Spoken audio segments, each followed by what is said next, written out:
Oi pessoal, meu nome é Andresa, eu tenho 27 anos de idade. Durante 15 anos da minha vida, eu passei sendo testemunha de Jeová, por influência da minha avó, que era testemunha de Jeová.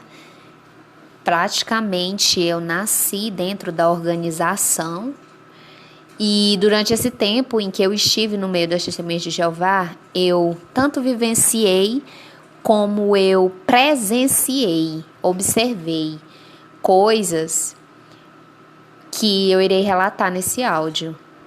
Eu peço, por favor, que as pessoas que venham porventura comentar esse vídeo não deixem comentários pejorativos atacando a minha pessoa, dizendo que o que eu estou falando é mentira. Nada do que eu estou dizendo aqui é mentira.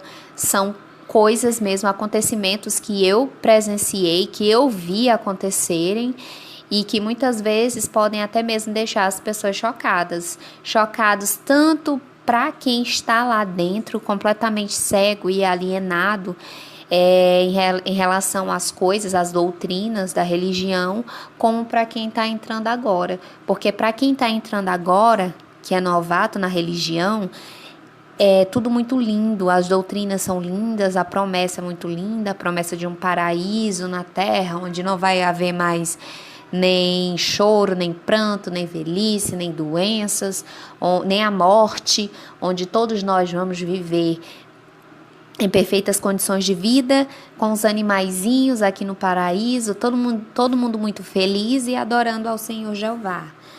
Só que a realidade da religião, para você ser uma testemunha de Jeová, não é muito fácil. São doutrinas que muitas delas são doutrinas de homens, não estão na Bíblia. E é muito difícil, uma vez que você se torna uma testemunha de Jeová, é muito difícil você conseguir se sair da religião. Então, eu vou contar um pouco da minha experiência como testemunha de Jeová, para vocês saberem um pouquinho como que funciona mais ou menos a religião. Eu vou procurar ser o mais breve possível, para que meu relato não se torne muito chato ou maçante de ser ouvido. Então, eu praticamente nasci dentro da organização. Eu fui criada pela minha avó, porque o meu pai faleceu, eu era muito pequena, eu era muito criança. E a minha mãe, muito nova, não teve condições de me criar. Então, eu passei a ser criada pelos meus avós. Dos meus avós, somente a minha avó se tornou testemunha de Jeová.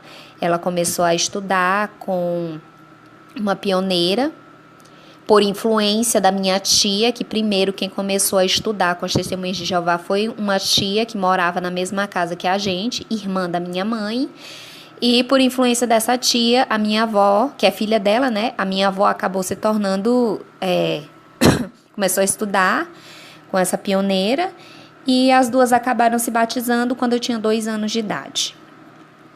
Então, as minhas primeiras lembranças já foi sendo dentro da organização. O meu primeiro contato, que eu tenho lembrança, né, com as publicações, foram os estudos bíblicos que a minha avó me ensinava desde pequenininha, num livro chamado Meu Livro de Histórias Bíblicas, que era um livro da Sociedade Torre de Vigia, direcionado para o doutrinamento de crianças bem pequenas, né? Um livro muito bonito, que tem historinhas, né? Que vai desde Adão e Eva até a historinha do paraíso na terra, quando Jeová vai transformar um paraíso na terra, né? Então, eu já cresci já recebendo aquela doutrinação, mesmo antes de eu aprender a ler, né? Eu já aprendi que o nome de Deus era Jeová, e que Jeová Deus, ia destruir as pessoas que não faziam a sua vontade e que só as testemunhas de Jeová viveriam no paraíso na terra.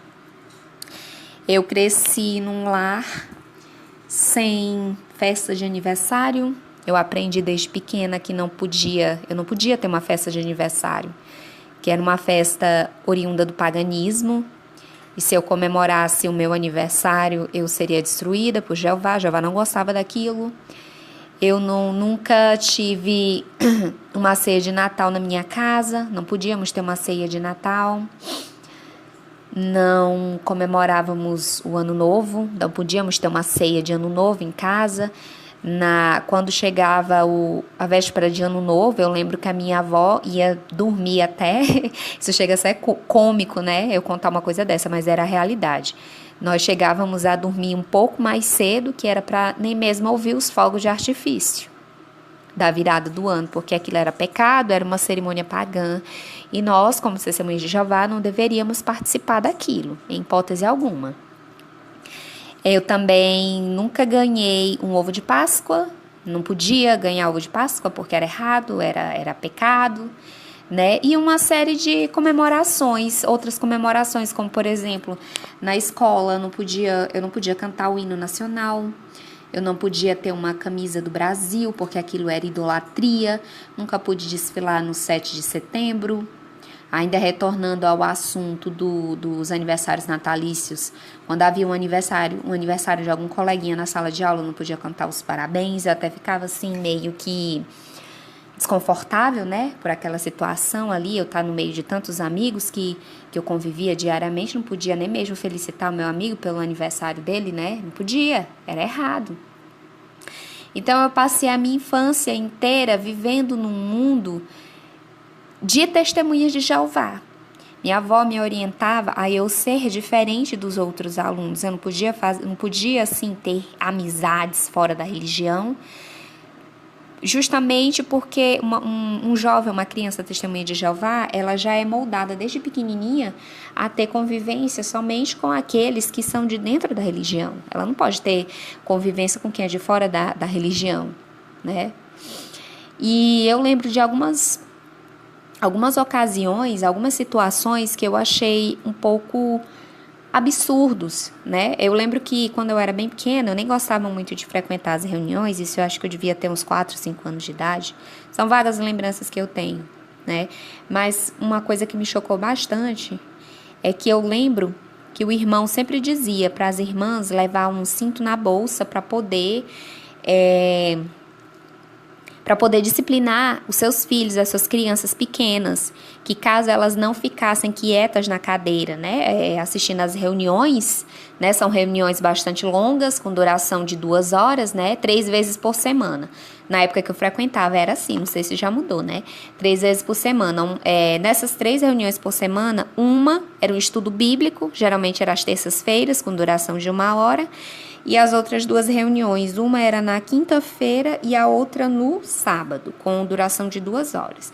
Então, para uma criança pequena ficar sentada numa cadeira, vendo um discurso que muitas vezes ela nem entende aquilo lá, né? Aquela doutrinação toda, para ela é muito difícil.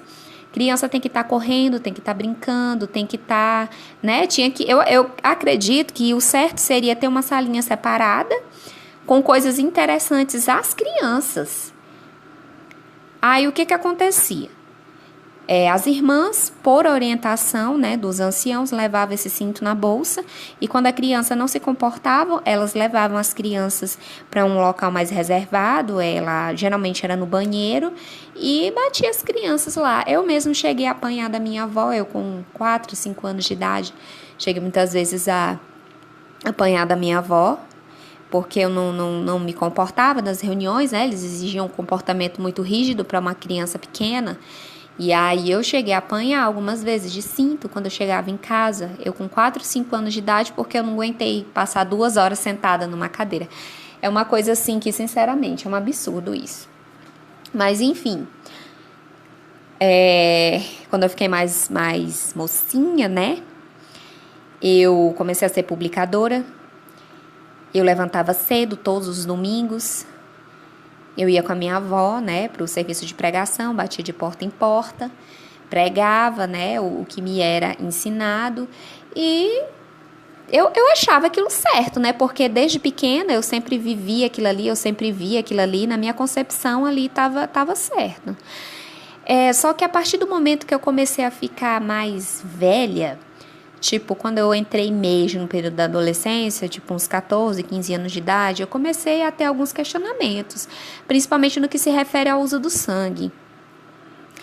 Eu tinha uma revista lá em casa, uma revista bastante antiga, se não me engano, ela é de maio de 1993, uma Despertai, que havia 3 crianças, a foto de 3 crianças em destaque na capa da revista, e outras fotos assim meio desfocadas, né, atrás da foto dessas outras crianças. Todas elas eram ou crianças ou bem jovens, adolescentes. No qual essa revista dizia que esses jovens haviam morrido por conta da fé. Esses jovens, haviam passado por doenças, né? Alguns deles precisavam fazer uma cirurgia.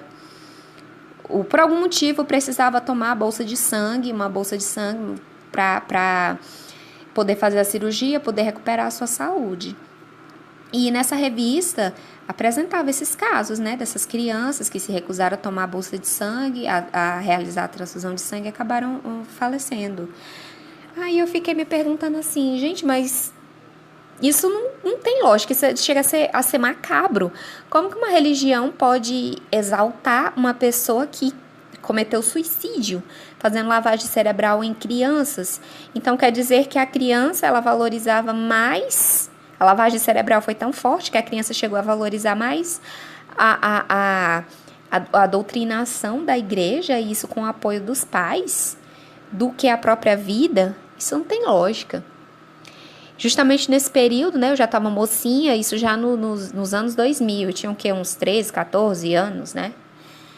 Até então ainda não tinha pesquisado nada em sites ou nenhum tipo de material, nem livro que falasse algo contra a doutrina das Testemunhas de Jeová. Meus questionamentos surgiram a partir de leitura das próprias publicações deles. Então, eu já mocinha, né, 13, 14 anos de idade, lendo nos estudos da revista, se eu não me engano, era uma revista Sentinela, que falava sobre as frações do sangue, né, que as Testemunhas de Jeová não podia receber a transfusão de sangue total, né, e nem dos 4 principais componentes, que é o plasma, glóbulos brancos, glóbulos vermelhos e o soro, né, eu nem sei se realmente o sangue se divide só nessas 4 partes ou em mais. No entanto, apesar de não poder receber nem o sangue, nem essa divisão do sangue, né, esses componentes do sangue, ela poderia receber, ficava a critério, né, a cargo de consciência, se ela recebesse uma transfusão de frações do sangue. Aí eu fiquei assim, mas qual é a lógica disso? Tudo não é sangue? Não é derivado do sangue? Onde é que tem isso na Bíblia, gente, que fala que primeiro que nem tem na Bíblia essa ordem de não receber, de dar transfusão de sangue, porque naquela época nem existia esse procedimento na medicina, né? E segundo que a ordem era para não comer sangue, uma ordem dada aos israelitas de não comer sangue, porque eles estavam no deserto, sangue era uma forma era a vida do animal, derramar o sangue do animal na terra e cobrir com pó seria uma espécie de ato em respeito à vida do animal, né? Eu vejo dessa maneira, eu interpreto dessa maneira, e até mesmo como uma forma de prevenção de não ser veiculado doenças, né, através do sangue. Eu acredito que essa era a ordem de não comer sangue. Mas exortar os irmãos até mesmo a perder, a deixar-se morrer para recusar um tratamento medicinal por conta de uma interpretação que eu considero errônea, né? Eu nunca concordei com isso, eu sempre achei isso um absurdo. A minha avó, ela sempre dizia para eu me alimentar muito bem, para eu ter cuidado, né, no trânsito, cuidado para não sofrer acidente, evitar ter uma boa alimentação para não ter anemias, porque se eu chegasse a passar por alguma cirurgia, né, eu chegasse a ficar doente, que Deus me livre, né, mas chegasse a ficar doente e necessitasse de uma transfusão sanguínea, ela não deixaria aplicar o sangue em mim, que era preferível morrer pela fé do que eu receber uma transfusão de sangue, que esse era o ensinamento da época, né? Que eu acredito que ainda deve estar assim, né? Lá na organização.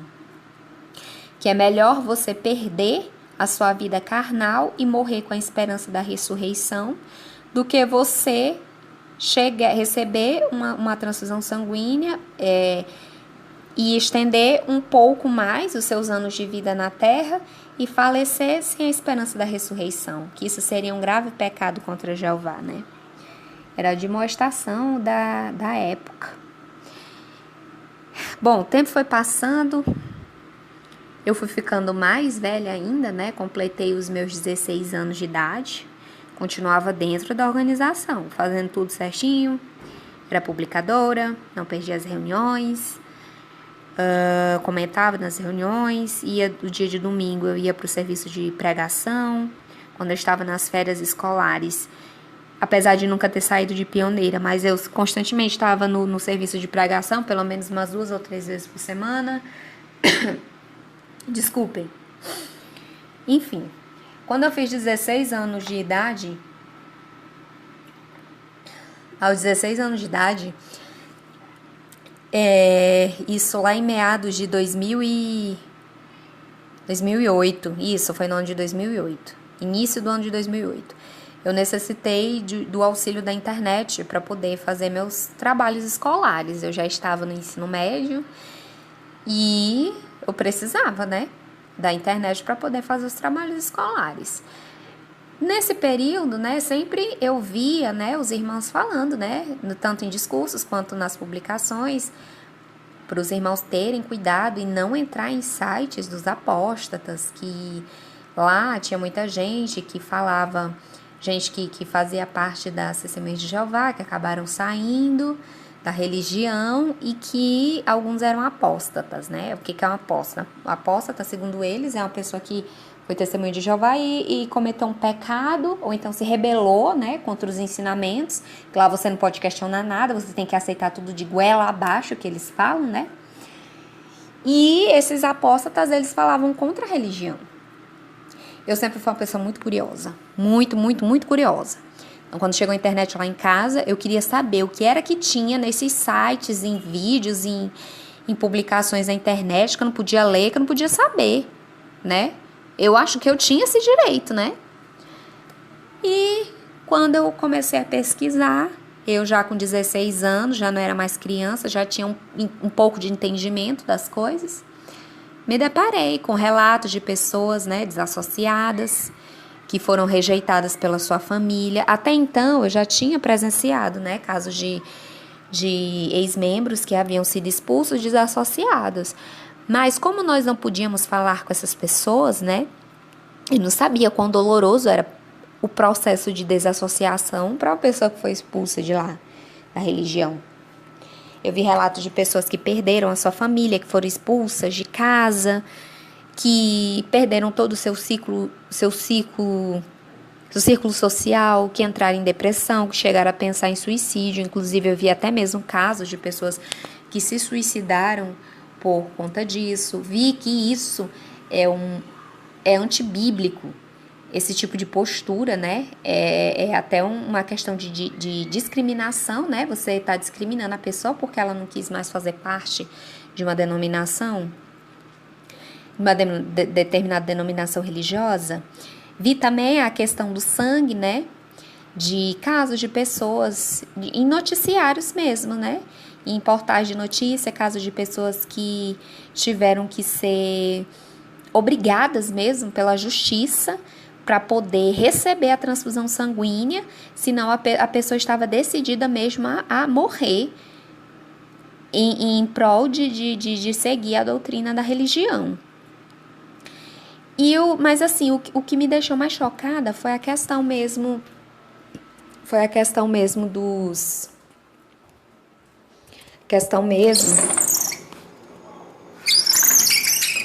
O que me deixou mais chocada foi a questão da pedofilia.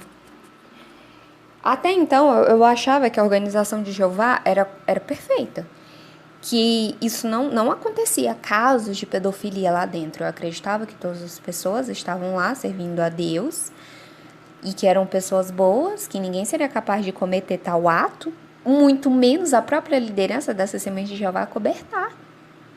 E eu fiquei sabendo de casos de pessoas que foram abusadas quando eram crianças e que os próprios anciãos acobertaram o caso. Mas por que acobertaram?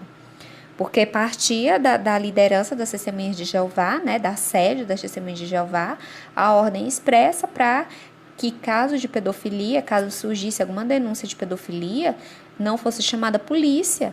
Isso fosse um caso tratado a portas fechadas entre uma comissão judicativa, a vítima e o agressor. Gente, como é que pode uma coisa dessa? Isso é caso de polícia. O certo seria a religião não acobertar o agressor, seria chamar a polícia. Entendeu? Mas não, eu acredito que eles fazem isso com medo de manchar, né, a própria religião, até porque eles se dizem perfeitos, né, a verdade, a única religião perfeita na Terra, né. Então foi assim uma série de coisas que eu pesquisei, eu vi os vídeos do Raymond de France também, né, que ele foi um membro do corpo governante e quando ele estava lá na sede nos Estados Unidos, ele viu coisas que também o deixou horrorizado e ele acabou escrevendo o livro Crise de Consciência, também deu várias entrevistas, né? Inclusive as entrevistas dele em formato de vídeo podem ser encontradas na internet até os dias de hoje. E aí eu fui pesquisando a história das Testemunhas de Jeová, as falsas profecias, a profecia do fim do mundo que viria em 1914, depois pulou para 1918, depois para 1925, depois para 1975, e esse fim do mundo nunca veio. As doutrinas, né, que eles chamam de novas luzes, que eram revistas, que antes não podia receber transfusão de órgãos, transplante de órgãos, e depois já podia receber, antes podia receber transfusão de sangue, depois não poderia receber. Então, eu vi que eu estava no erro, que ali não era a religião certa, que ali estava errado. Porque se realmente fosse a religião verdadeira, eles não impediriam que as pessoas tivessem acesso a essas informações. Eu entendi que, se eles proíbem que uma pessoa, um membro da organização, veja essas informações, pesquise essas informações, ou mesmo converse com quem saiu de lá, foi dissociado ou desassociado, é porque ali tem coisas escondidas que eles não querem que os atuais membros saibam. Tem muita coisa escondida, tem muita coisa podre por debaixo dos panos, principalmente no que se refere ao passado da organização. E só fica sabendo quem pesquisa. Tá lá, tudo na internet, é só você pesquisar. Eu me batizei quando eu tinha 15 anos de idade, eu me batizei em 2007, mas não foi por livre e espontânea vontade, não. Eu sempre, justamente por eu já estar ficando mocinha e já ter observado, assim, essas doutrinas, assim, que eu não achava, assim, muito certo, né? Apesar de que eu, com 15 anos, ainda não tinha pesquisado nada, só fui pesquisar quando eu fiz 16 anos, né? No ano seguinte, em 2008. Mas mesmo assim eu me batizei para fazer os gostos da minha avó. Minha avó não queria que eu fizesse faculdade. Ela queria que eu me casasse com um irmão de dentro, né? Da congregação, um irmão que fosse zeloso e que eu fosse pioneira, né? Não trabalhasse, ou então que mesmo que eu trabalhasse, mas que arrumasse um emprego de meio período para ganhar só o suficiente para sobreviver e o restante do meu tempo dedicar só à obra do reino. Entendeu? Então, é assim, eles querem que as pessoas realmente sejam escravas da torre e se dediquem exclusivamente à torre de vigia. Então, eu me batizei com 15 anos de idade, e em 2007, eu até então me batizei mais para fazer os gostos da minha avó, apesar de eu ter dúvidas dos ensinamentos. Eu preferi não questionar nada na época, né? Até porque eu tinha medo de questionar alguma coisa e ser taxada de apóstata, herege. Me batizei. Só que no ano seguinte, quando eu comecei a pesquisar, né? Aí eu fui cair em mim que eu estava em erro. Aí o que aconteceu? Quando eu completei 17 anos, né? Eu deixei de frequentar as reuniões de Salão do Reino. Isso foi no início do ano de 2009. Falei para minha avó o que tinha acontecido, né? Que eu tinha pesquisado muita coisa na internet, tinha descoberto muita coisa, tinha conversado com pessoas, né? Que tinham saído da religião. E disse para ela que eu não queria mais participar daquilo, que aquilo era um engano. Eu expliquei tudo que havia acontecido, né? A minha avó, ela surtou, ela ficou louca, ela quis me bater, ela quis me expulsar de casa, ela disse que eu era uma apóstata, uma seguidora do diabo, que eu era uma pessoa ruim e que ela não queria ter qualquer convivência com uma pessoa ruim dentro da casa dela. Gente, eu tinha 17 anos de idade, eu não tinha nem terminado o ensino médio. Ainda estava na escola. Menor de idade. A minha avó queria me expulsar de casa simplesmente porque eu não queria frequentar nenhuma religião. Não queria frequentar a religião dela, né, para ser mais específica. Eu só não fui parar no olho da rua porque o meu avô, nesse tempo, meu avô era vivo. Meu avô não era testemunha de Jeová, muito pelo contrário, ele não era um opositor, né? Mas ele nunca concordou com as doutrinas, né?